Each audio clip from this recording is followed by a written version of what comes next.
Colours multimedia personality award 2025 অনুষ্ঠিত। রাজধানীর বেলি রোডে অফিসার্স ক্লাবে বরেণ্য সঙ্গীতশিল্পী ফেরদৌস ওয়াহিদের সভাপতিত্বে কালার্স মাল্টিমিডিয়া পার্সোনালিটি অ্যাওয়ার্ড অনুষ্ঠিত হয়ে গেল।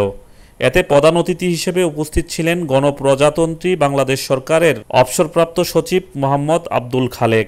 বিশেষ অতিথি হিসেবে উপস্থিত ছিলেন জিয়াউল করিম, কালার্স মাল্টিমিডিয়ার পরিচালক নাজমুল খান সহ গণ্যমান্য ব্যক্তিরা এই সময় উপস্থিত ছিলেন। কালার্স মাল্টিমিডিয়া অ্যাওয়ার্ড পেয়েছেন যারা, তাদের মধ্যে উল্লেখ্য খালেদা ইয়াসমিন নারী উদ্যোক্তা, AFM মাহবুবুল ইসলাম ভূঁইয়া শিল্প ও বাণিজ্য, আলহাজ মোহাম্মদ ইয়াসিন শেখ তরুণ উদ্যোক্তা, ডাক্তার উর্মি রহমান চিকিৎসা সেবা, মাহমুদুস সালেহীন সমাজসেবা, রুমানা ইসলাম মুক্তি অভিনেত্রী, ইবনাত সালমা সঙ্গীত, শান্তা ইসলাম সংবাদ পাঠিকা, সাদরিন রহমান ভূঁইয়া পিয়া নৃত্য, ইসরাত জামান কেয়া ইয়ার হোস্টেস।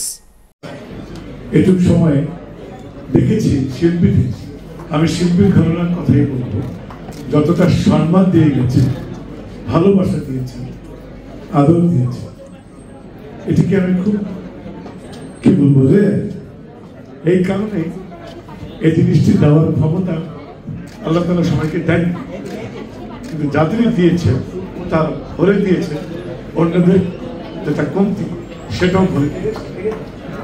খালেক ভাই, আপনাকে বিনম্র শ্রদ্ধা এবং অনেক ভালোবাসা।